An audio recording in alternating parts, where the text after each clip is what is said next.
Welcome to Inkhaven Presents, Readings from the Archive. I'm Ben, and I interview writers from the internet to come on the podcast, bring an essay, to read it and discuss it with me. My guest today is Lawrence Chen. He has had a long career in the AI safety scene. He has studied his PhD at UC Berkeley, and technically is still doing so. Has worked at Meta, Redwood Research, the Good Judgment Project, and has been a grant maker at the Long-Term Future Fund. Thanks for coming on, Lawrence. Well, thank you for having me. The essay you brought today, what's it called? It's called The Paper That Killed Deep Learning Theory. Great. And why did you select this? I guess there's like a dignified reason, and then there's a real reason. The dignified reason is I think this is just a piece of history. Like, oftentimes when people talk about deep learning, there's not really a sense of history. But deep learning has been around for, more than a decade now, even in the modern sense. So there are a lot of stories that go on in deep learning. And I feel like people don't really write about them or talk to each other about them. So I wanted to, sort of bring that into the conversation. Excellent. The real answer, or the less dignified answer, you can decide whether or not it's real, is I looked at all my posts sorted by less wrong karma that I wrote for Inkhaven, and this was second highest. Excellent. Yes. How much karma did it get? I believe when I last checked, it was about 163. It's a pretty good number. It's like a pretty decent post, I guess. Yeah. It means many people read it, and many people were glad that they had read it. That's right. Excellent. Do we need any setup before listening to this? Yeah, I think there's maybe two things. So the first one is there are quite a few images, and some of these images are figures or tables. Perhaps the essay makes a lot less sense when you don't have access to the images. So maybe take a look at screen. Maybe. Yeah, we'll put some of them on the video. Yeah. The other thing is, this is indeed implicitly part of a series. The day before I wrote this one for Inkhaven, I wrote a post about a paper which is ambitiously titled, "There Will Be a Theory of Deep Learning." And then the day after, I wrote a post called the other paper that killed deep learning theory. Wonderful. Yeah. But I think this was, in some sense, this was an important one. Like, the reason I wrote this post was people were asking, the day before, why are people so pessimistic about this in the first place? Or why everyone cites this particular paper, this Zhang et al. 2016 paper. But to me, the results seem really obvious. Like, why was it not obvious to people at the time? Why was it surprising? Right. Yeah, I was going to say, it does seem somewhat obvious in retrospect. Yeah. But yeah, that's why you wrote it. All right. Well, I look forward to hearing it. The paper that killed deep learning theory. So, around 10 years ago, a paper came out that arguably killed classical deep learning theory, Zhang et al.'s aptly titled, "Understanding Deep Learning Requires Rethinking Generalization." Of course, this is a bit of an exaggeration. No single paper ever kills a field of research on its own, and deep learning theory was not exactly the most productive or healthy field at the time this was published. And the paper didn't come close to addressing all the theoretical approaches to understanding aspects of deep learning. But if I had to point to a single paper that shattered the feeling of optimism at the time, it would be Zhang et al. 2016. Let's start by answering a question. What exactly do I mean by deep learning theory? At least in 2016, the answer was extending statistical learning theory to deep neural networks trained of stochastic gradient descent in order to derive generalization bounds that would explain their behavior in practice. Since the seminal work of Valiant in the mid-1980s, statistical learning theory had been the dominant approach for understanding machine learning algorithms. The framework imagined a data distribution D over inputs X and outputs Y, where the goal was to fit a hypothesis H from X to Y that minimized the expected loss for a loss function L, which maps from X and Y to a real number. A learning algorithm would then receive N samples from the data distribution and would minimize the training loss averaged across the sample. The core results of this approach took the form of generalization bounds. Given some metric of complexity of the hypothesis class H, bound the difference between the average training loss and the test loss in terms of this metric of hypothesis complexity. To put it in slightly less technical terms, a generalization bound says, if your hypothesis class is not too complicated relative to the amount of training data you have, and it explains the training data well, then it will generalize and do well on the full data distribution. The field of statistical learning had settled on a few preferred ways to measure complexity, VC dimension and Rademacher complexity being the two main ones, though some researchers were considering alternatives, such as the margin between positive and negative examples from the classification boundary. The success of modern deep learning, starting from the early 2010s, posed something of an existential crisis for this field. By all metrics, including both VC dimension and Rademacher complexity, even a simple MLP with sigmoidal or ReLU activations represents far too complicated a hypothesis class to not immediately overfit on the training data. If the VC dimension results for a neural network are assumed to be asymptotically tight up to constraints, then no neural network with even 100,000 parameters should be able to do anything useful on data points not including in the training data. Yet, not only were neural networks performing better than other machine learning algorithms, by the mid or early 2010s, there was a growing list of examples where neural networks with tens of millions of parameters solve problems, such as the ImageNet challenge, that no other machine learning algorithm could make much progress on. Here there's a photo of, and the caption says, "This classic XKCD was published in September 2014, right around the time where neural networks started to make image classification viable without years of dedicated research effort." Clearly, neural networks did generalize. If traditional metrics of complexity, based on the representation capacity of the class of neural networks with arbitrarily specified infinite precision floating point numbers, failed at capturing the simplicity of neural networks in practice, then the field simply needed to construct new simplicity measures to argue that neural networks learned simple functions in practice. This was the approach taken in several papers around the time.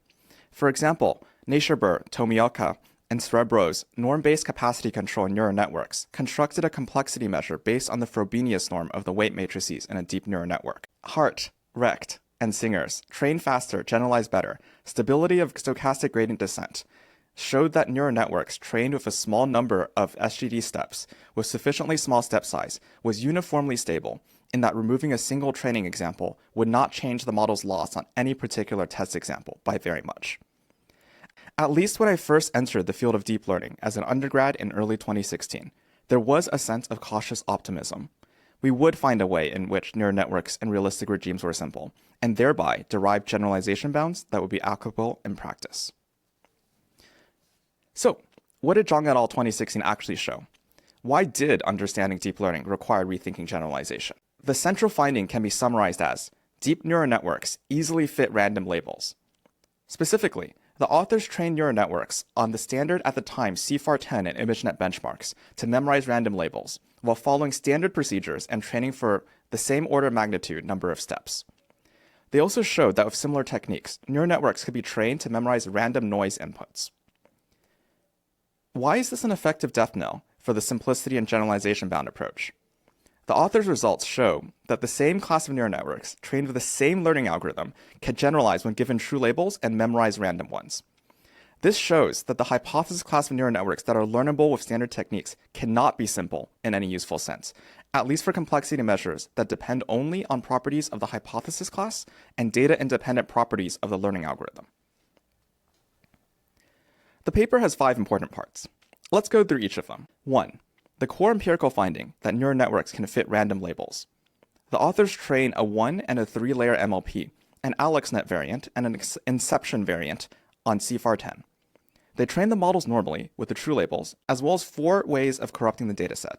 With random labels, that is, replacing each label with a random class with some probability, shuffled pixels, they take the same permutation on pixels, which they apply to every single image, random pixels, which is you basically shuffle the pixels differently for each image, and pure Gaussian noise, replacing every pixel with an independent draw from a Gaussian. In each of these 5 cases, the network gets the near zero training loss. Notably, while training of random labels is harder, convergence to zero training loss takes only a factor of 1.5 to 3.5x as long than with the true labels. And by varying the degree of label corruption, the authors could produce models that either generalize to the test set to varying degrees or perform no better than chance. And here's the key figure from the Zhang et al. Paper. Subfigures A and B show that the neural networks are able to perfectly memorize random labels without many additional training steps. And C confirms that models in their regime interpolate between chance performance and good performance on the test set. The authors also train an Inception v3 model in ImageNet with random labels and find that it can get 95.2% top 1 accuracy on the train set. 2. The implications for statistical learning theory approaches to generalization bounds. These experiments show that in realistic regimes, Rademacher complexity and VC dimension bounds are basically vacuous, since neural networks have enough representational capacity to memorize entire training sets. The prior results on uniform stability by Hart and Recht, both authors on this paper, also are necessarily vacuous in this setting. since it's a property that depends only on the algorithm and the hypothesis class. That is, it's data independent. But, in every single case, the algorithm and the hypothesis class stay the same. 3. Further experiments demonstrating that explicit regularization cannot rescue generalization bounds. The authors show that on both ImageNet and CIFAR-10, explicit regularization methods such as data augmentation or weight decay do not seem to affect the test accuracy of the algorithms very much. That is, the neural networks generalize to the test distribution, even without any regularization. The authors also showed that on ImageNet, applying dropout or weight decay still allows the resulting model to memorize the training data to a large extent. So any generalization bound that depends on regularization, for example, weight norm-based explanations, cannot explain why neural networks generalize. 4. A simple toy construction that showed a 2-layer ReLU network can memorize a number of samples linear in the parameter count. The authors also include a simple theoretical result where a depth-2 ReLU network with 2 n plus d weights can fit any labeling of a sample of n data points in d dimensions. This does feel pretty extraneous to me given the strength of the empirical results, but the construction is simple, and it confirms the intuition that neural networks with millions of parameters should be able to fit tens of thousands of data points in the CIFAR-10 setting. 5.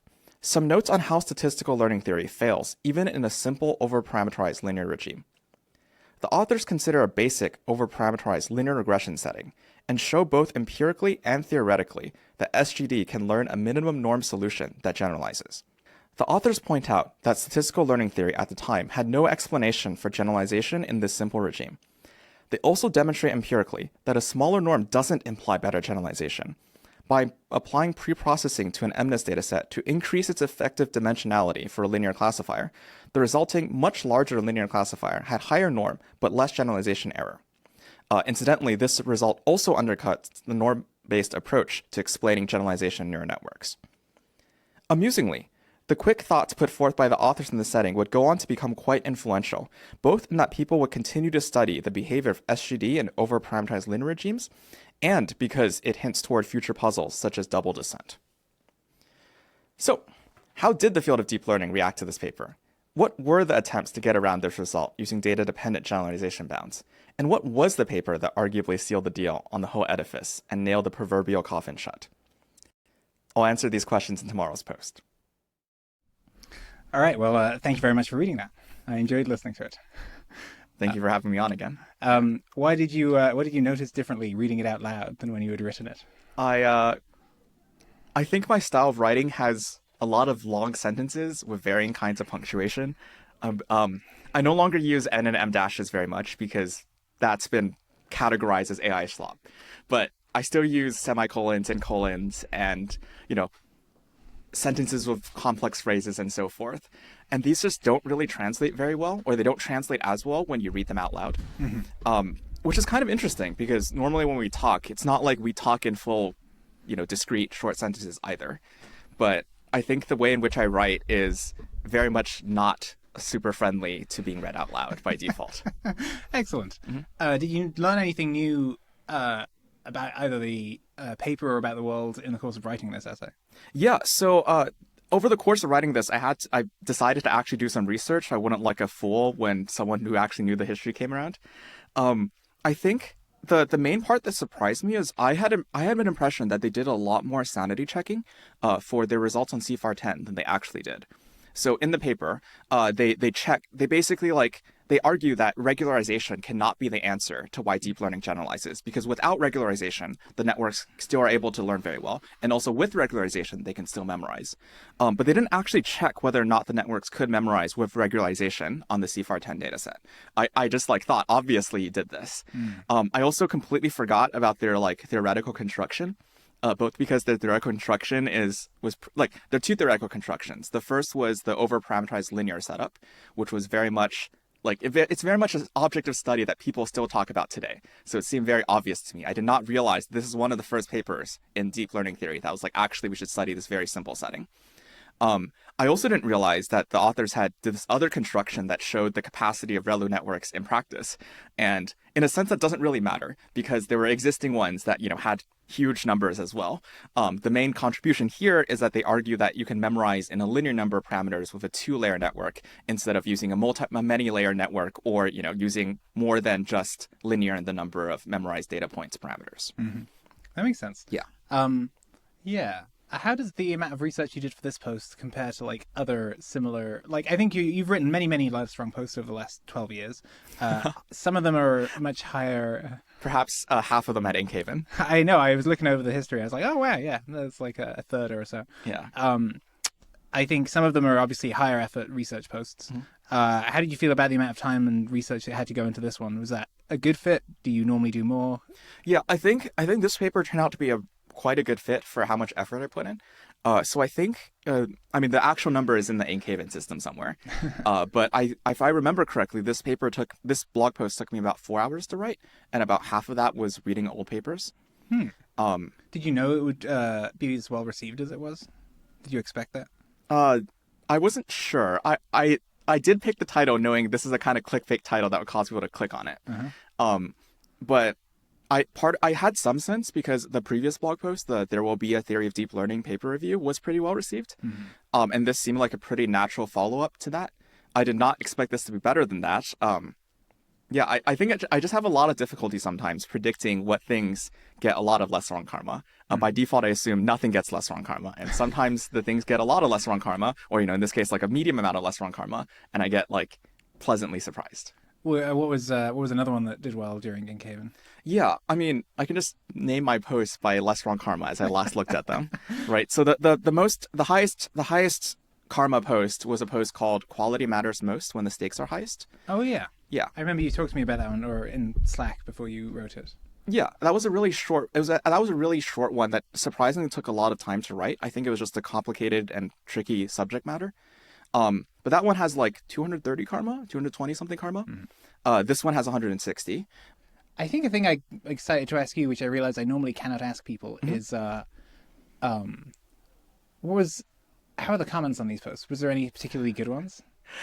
So embarrassingly, I'm often pretty scared to read comments on posts after I put them out because I'm wow, I put in or at least for posts I put in very little effort, relatively less effort than to the Inkhaven posts. I think there were just not very many comments on this one. I think if I recall correctly, the only 2 top-level comments on this one, on this the paper that killed deep learning theory, not the other one. The one about quality, that one had a lot more feedback. This one only had 2 comments, as I remember it. The first was by John Wentworth, who notably is another person in AI safety with quite a bit of history and who is around. He basically said, "Thanks for writing this. This made me understand why this paper was so revolutionary." Because, many people who are currently in AI, the results, and also, Ben earlier, the results in this paper just seem so obviously true. It is the cultural knowledge that we have that the neural networks can learn very complicated things. So that was one comment. And then the other comment was Dmitry Venthrop, who wrote a mega comment basically going, "I'm confused about your stance of deep learning theory," and this incredibly long analogy to pre-World War II physics and whether or not we could figure out the life cycle of the sun. And this caused me to spend 2.5 hours writing a much even longer response where I'm actually, we probably could have figured out a lot of things about the history of the sun, or the life cycle of a sun in pre-World War II times.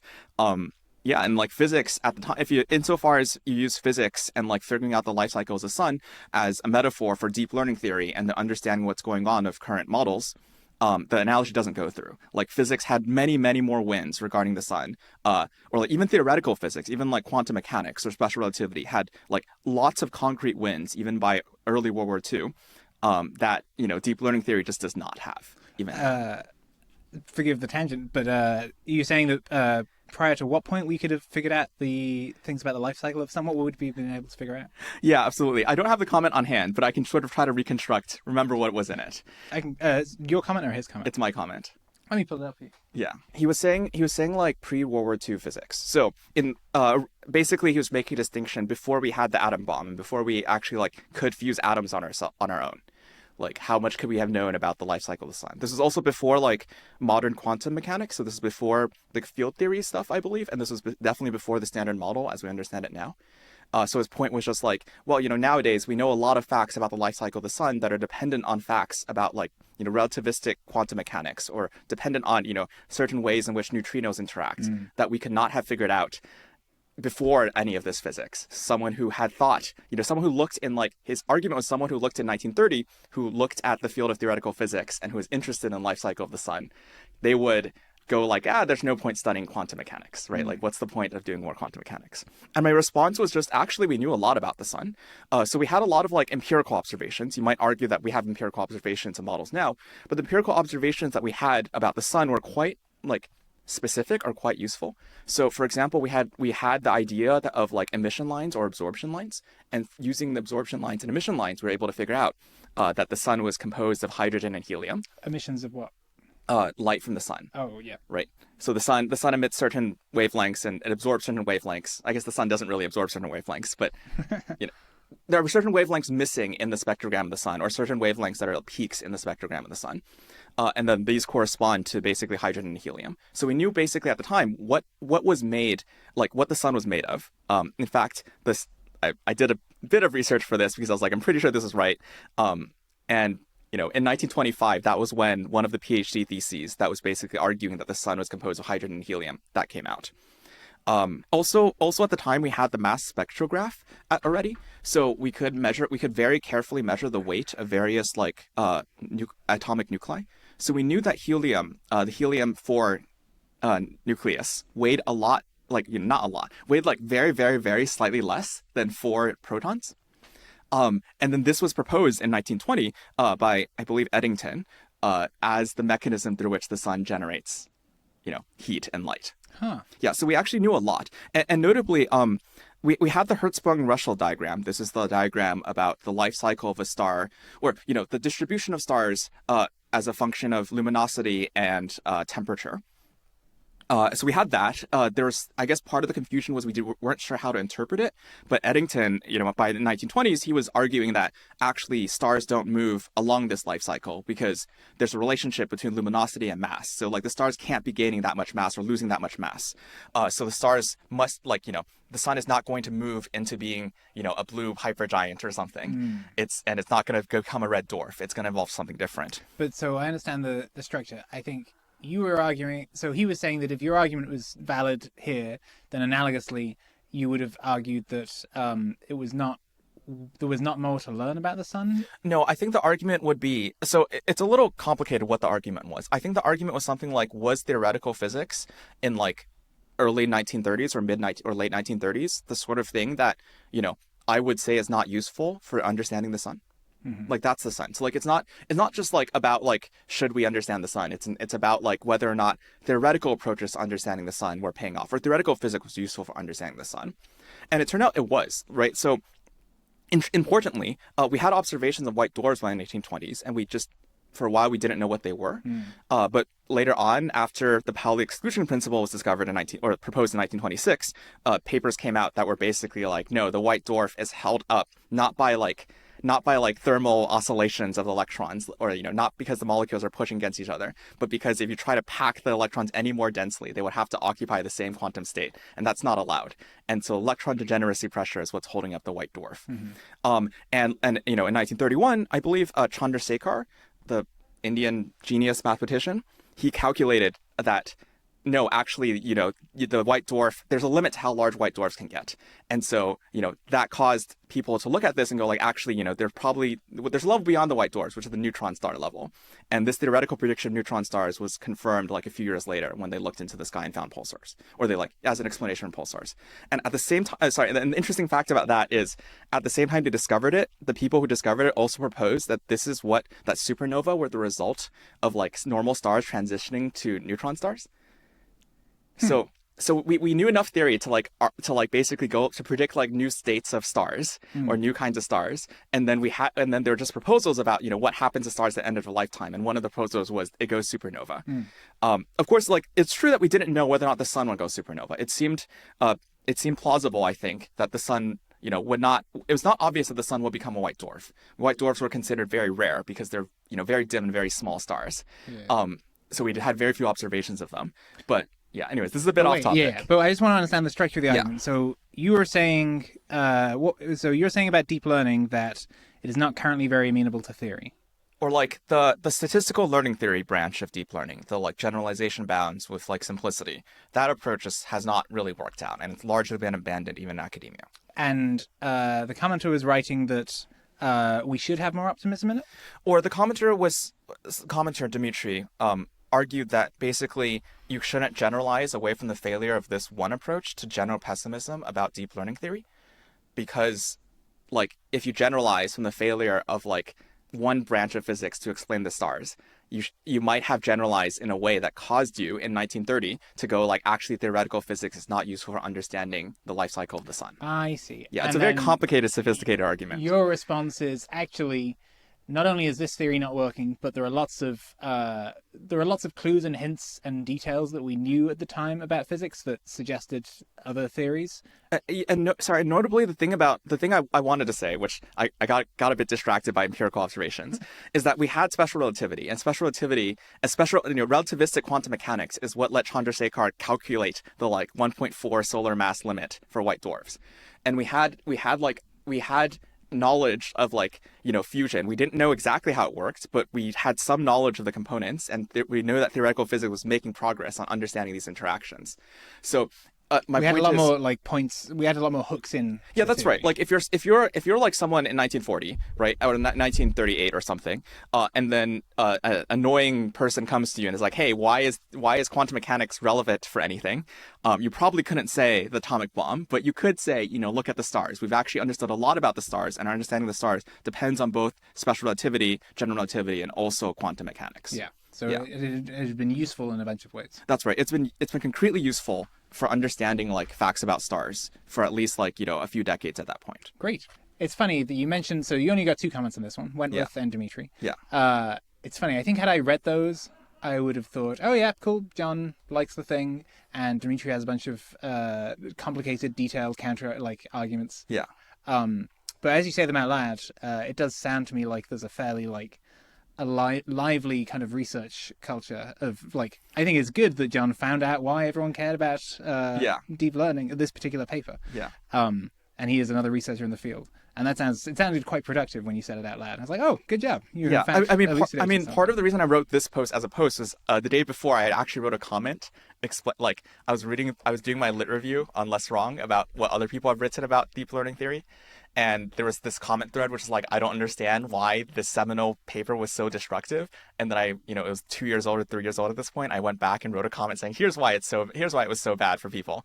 And then I realized maybe I should just turn that into a post. Was that a comment thread by John? No, that was a comment thread by Jesse Hoogland. And so Jesse Hoogland had another sequence. Good researcher in the field. Yeah, he does singular learning theory. So notably not the learning theory that, this paper made look bad. Mm-hmm. It's different kind of learning theory.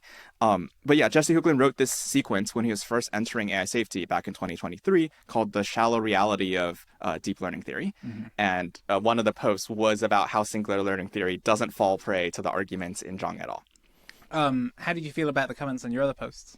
I wish I read more of them. I guess now that you say it, I feel like I don't really read that many comments. Like I try to, but there are posts that get a lot of comments, and I don't want to read argument threads. And sometimes there are arguments in the thread. I think I empathize with the part of you that is like, these comments can be wild west of criticisms and praise. Yeah. I think I don't quite empathize with I think I normally am excited to eventually read through all the comments on my post.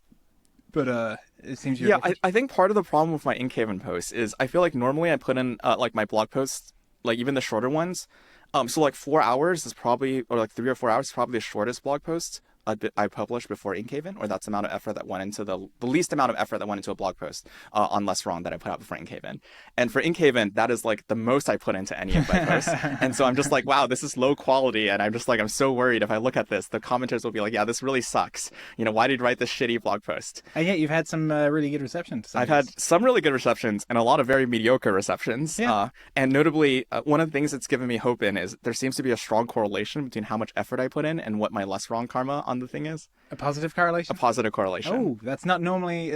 people don't always say that about the receptions to their posts. Yeah. I think that's normally not true. I think a big part of this is just the amount of effort is so like small that it clearly affects the quality of the post or like the relevance of a post in a deep way. Well, I guess you're learning exactly the shape of that. Yeah, a little bit of that. Yeah, I also learned that I guess I knew this ahead of time, but I'm not great at writing fiction. And that was, so arguably the post I spent the most effort on was a short story I wrote yesterday, and that was fiction, and I did not know how to write fiction. And it was not great. Sure. Yeah. All right. I think I want to ask a few more general questions. Yeah, absolutely. Why did you come to Inkhaven?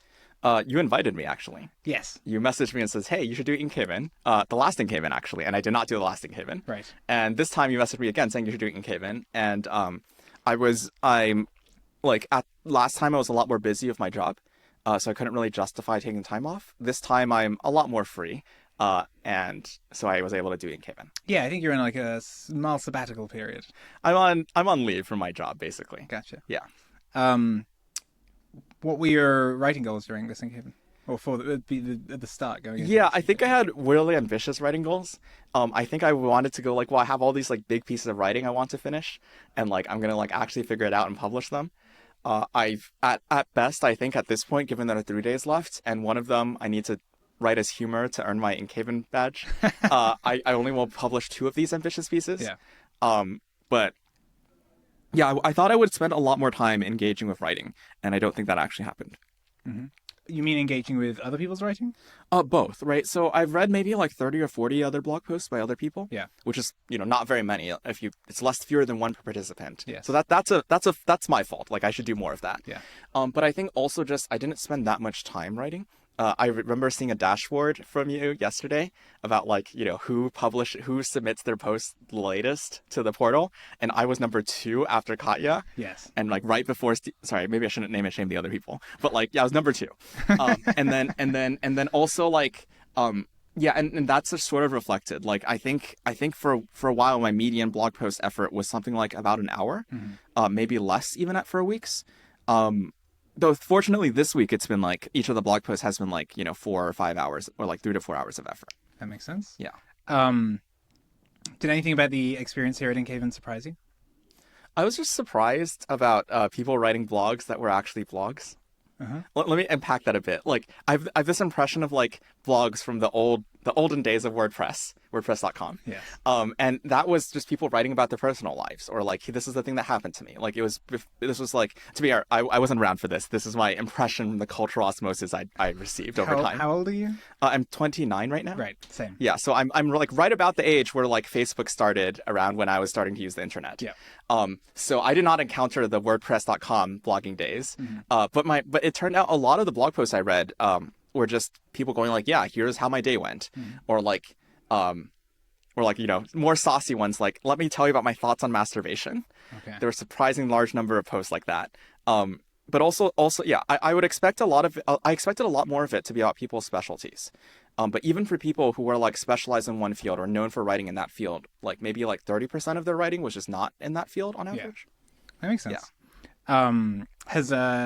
Has this daily writing done anything interesting, or what has writing every day done to your mind differently than before? I think I learned that it's really easy to produce kind of shitty writing, which unfortunately I produced a lot of.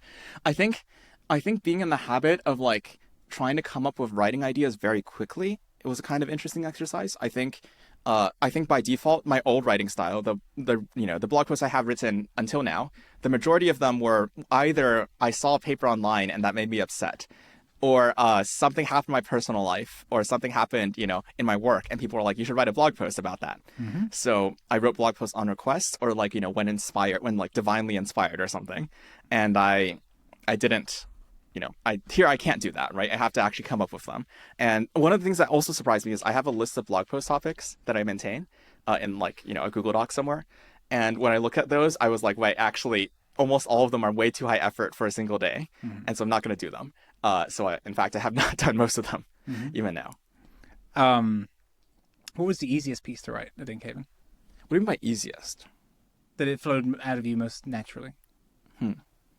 I think almost all my posts are written like from start to end in one go and then like lightly edited by myself and Claude. There's a few exceptions to this, but yeah. So like one metric of ease is like how fast do the words come out. And there's definitely blog posts that I wrote in like 35 or 40 minutes that are not super well received, but the words definitely came out. But that was in part because I was like, it's 11:50. We got to force the words out so I can not get failed out of Inkhaven. I think this was one of the ones that actually came pretty easy in the sense that, not in the sense that like the total amount of effort required was not like large, but because it was a point that I had like made many times in the past or drew on like experience and knowledge that I had already had. So I didn't have to do that much new thinking about what is the point I'm trying to make here. That makes sense. Yeah. Which was the hardest piece to write? I guess like there's the easy answer, which is the Okay, but the problem is I don't want to draw attention to it, but there was a fanfic I wrote yesterday, and that was by far the hardest post to write.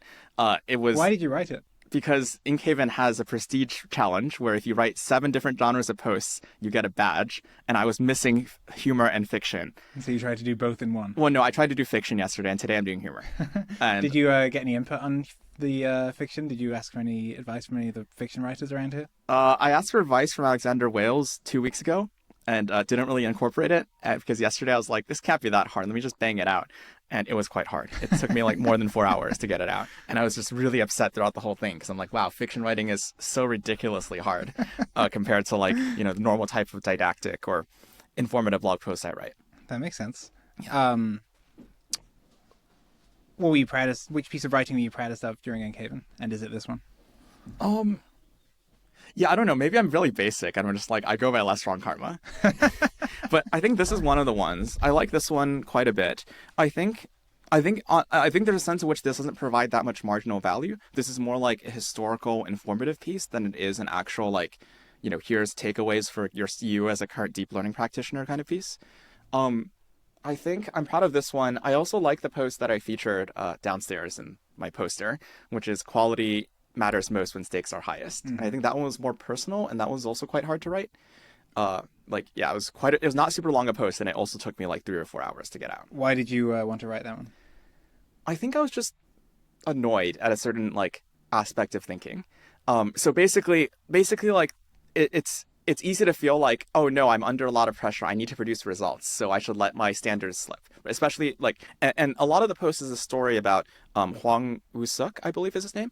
He was a famous Korean scientist who who claimed to have done a lot of pioneering stem cell research, and in fact did a lot of pioneering stem cell research. But he like sort of got himself into a position where people were depending on him to like come up with new miraculous stem cell cures, because he was gonna cure, he was gonna fix all the quadriplegics, and he was gonna cure diabetes, and he was going to do all these miraculous things with his research. And so he just like went down the fraud ladder. So he first produced a paper that was like maybe fraudulent, and then produced a paper that was definitely fraudulent. Both of them got into Nature. In fact, it was a huge scandal. Oh dear. Yeah.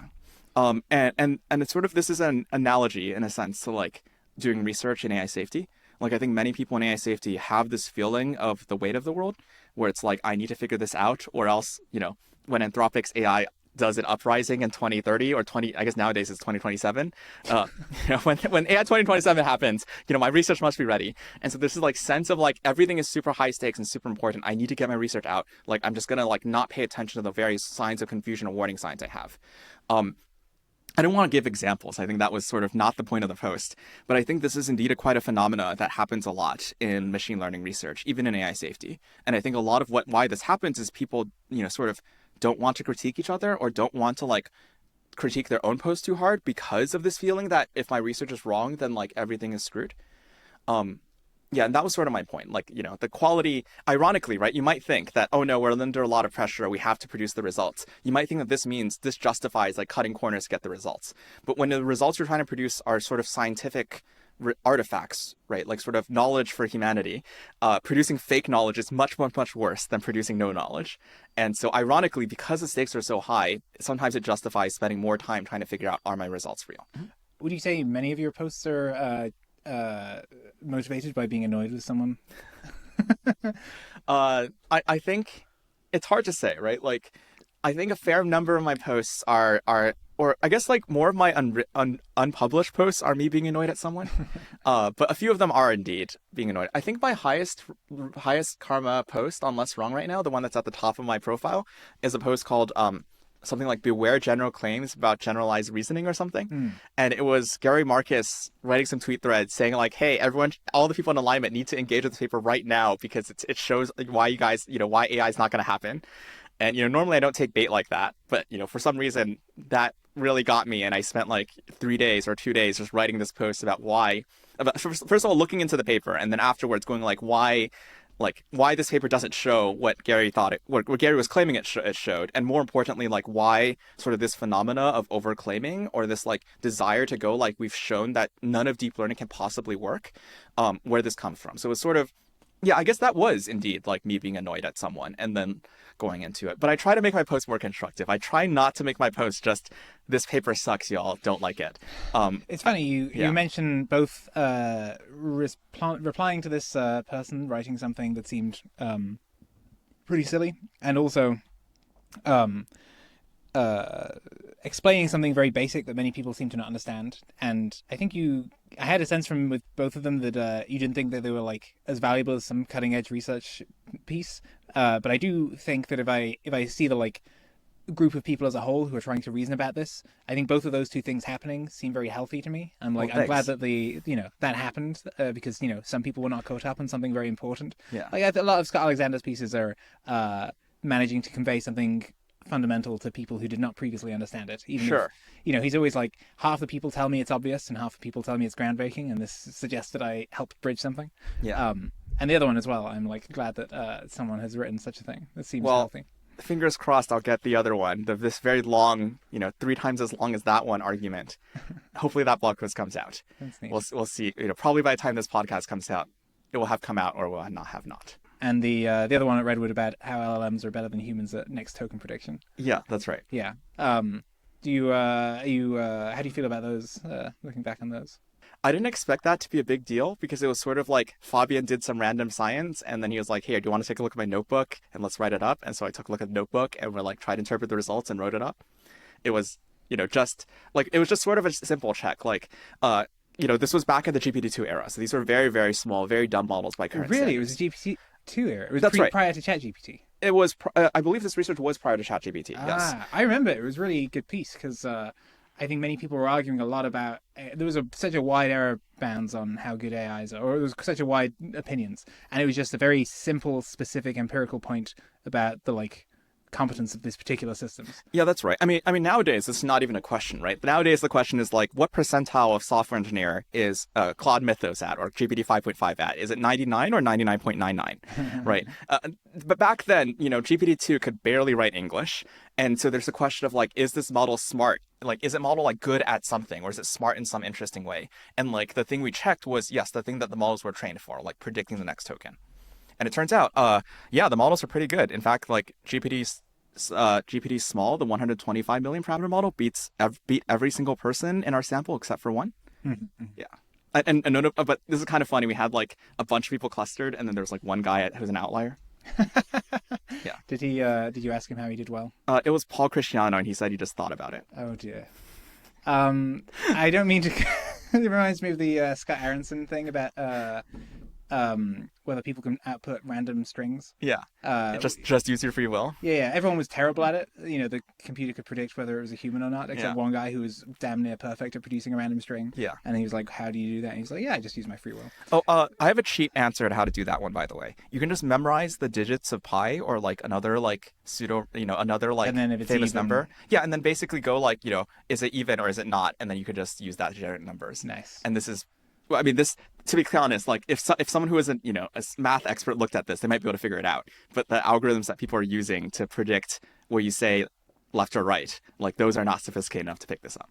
That makes sense. That Yeah. makes sense. You've, got quite a body of work on last round of good research pieces. Well, thank you. The highest total effort one is definitely causal scrubbing. Yeah.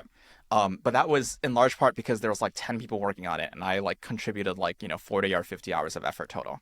So it wasn't that much effort on my part. I compared, I guess also a similar amount of effort went into the natural abstractions post.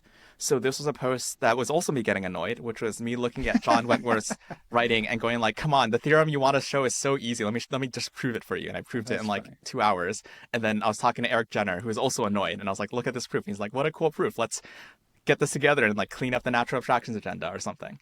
So that was very much another like, I got upset at someone unless wrong. Did you have a sense that I guess he's the main person working on it. Did you have a sense that any of his writing changed after that, or other people's writing changed after that? I mean, I think it's hard to say because like I feel like back when Mats first started, or back when like when I first like really sort of engaged with the community in 2022, it was a lot smaller, and John Wentworth had a lot more presence, and like ideas like natural abstractions or like shard theory from Alex Turner, like these were things that were sort of like in the conversation all the time. And I think nowadays like there's less of a ability of like an independent person to just like sway large parts of the conversation, which is mean to say people talk a lot less about natural abstraction these days, and I think the talking that people do is slightly better, but it's hard to tell if this is just because fewer people are talking about it because everyone's excited about the new anthropic model, or if it's because like it's because of my post. That makes sense. Yeah. Was there an especially useful piece of feedback or writing advice that you got at Inkhaven? I want to apologize for not engaging very much with Inkhaven because my answer is I think I've gotten 0 pieces of actual feedback except for maybe Justice. Justice, I guess I did get feedback from Justice. So, okay, I got like 1 piece of concrete feedback, and, by tautologically, it is the best and also the worst piece of feedback I ever received at Inkhaven. But I think it was quite good. Basically, his feedback was something like he read through all my posts, and he's like, a lot of your posts seem really ambitious, and they're like, your grasp exceeds your reach, basically. Like, you're not able to actually stick the landing. You have this ambitious title and this ambitious idea, and none of it sticks. But when you actually like include concrete examples and focus on like specific stories, this like helps a lot with making the idea stick. And this is sort of, a lot of this sort of definitely did influence my writing in the quality matters most when stakes are highest, because that is sort of an abstract point. Yeah. So I guess, no, it's pretty helpful. My bad. The best and worst piece of advice I received at Inkhaven was still quite good. Yeah. Is there any different advice you would have given yourself a month ago to get more out of Inkhaven? You should try taking it serious like a job. I think part of me was just like, Inkhaven is just a program I do on the side. And, it's super easy to just, after the first few days, I was like, it's super easy to just not fail out every day by starting at 11 p.m. And I think that was not great. I think like if I wanted to get lots of things out of Inkhaven, I would like spend time planning out my posts, and I would, like things I would do when I was working on projects for Meter, or like managing projects at Meter or whatever. I would have probably, if I wanted to get the most out of Inkhaven, I should have done that. Had we required it to be mandatory to be like living on site for the first 3 days? I think that would be helpful. Yeah, that would have been helpful. Why would it have been helpful? I think I just like didn't really show up, and so didn't really feel socially engaged with many people. To be clear, I talk to more people now, and most of them are quite wonderful. Mm-hmm. And maybe all of them are quite wonderful. But I just like felt sort of socially detached from all the things, so I was just sort of writing on my own. I think like if I was living here for 3 days, or if I was just like had a lot of contact with these people for a few days, that would have, fixed that. That makes sense. Yeah. Did you get what you were looking for out of the writing at Inkhaven? Are you happy? Well, I'm happy in the writing I produced. I'm happy the way that Inkhaven worked. I think the answer is no. The thing I actually wanted to figure out is I wanted to like do a lot of reflection and figure out what to do next. Mm-hmm. What job should I do next? What career should I do next? What project should I do next? Should I go back to Meter, or should I like, work on something else? And I think I like haven't really done that. I have this draft of a draft of that that's a post, but turns out it's really, really hard to write this. I jokingly called it what I would do if I was, not at Meter at Archivals Part 2. Reprise, yeah. But Claude told me that's a terrible idea because it makes me feel like an unreliable person who can't hold on a job. So that's probably not going to be titled that. I'm a reliable person. I have worked jobs in the past. Well, I'm glad for the writing we did get out of you this month. Yeah. I'll be sure to ping you next time Inkhaven happens and see whether you want to try it again. Yeah, that's right. Though I will say it's not obvious that that won't happen. I still have 3 days. And only two of them are booked right now. All right. Well, Yeah. thanks for coming into No, thanks so much for having me. It was a great conversation. Cool. Yeah. All right. Farewell. Before we wrap up, I'd just like to thank our sponsor for this episode, WordPress.com. As a teenager, many of the blogs I grew up reading were built using WordPress, such as Slaystar Codex, Don't Worry About the Vars, and Steffel Optimized. The co-founder of WordPress, Matt Mullenweg, went on to build WordPress.com, a hosting service that supports bloggers. It provides an interface that allows you to design your website and to use the near infinite family of libraries and plugins that have been built for WordPress. If you're someone who cares to be able to design your own blog, for your ideas, for your writing, and for your own aesthetic, then by far one of the best options on the internet today is WordPress.com.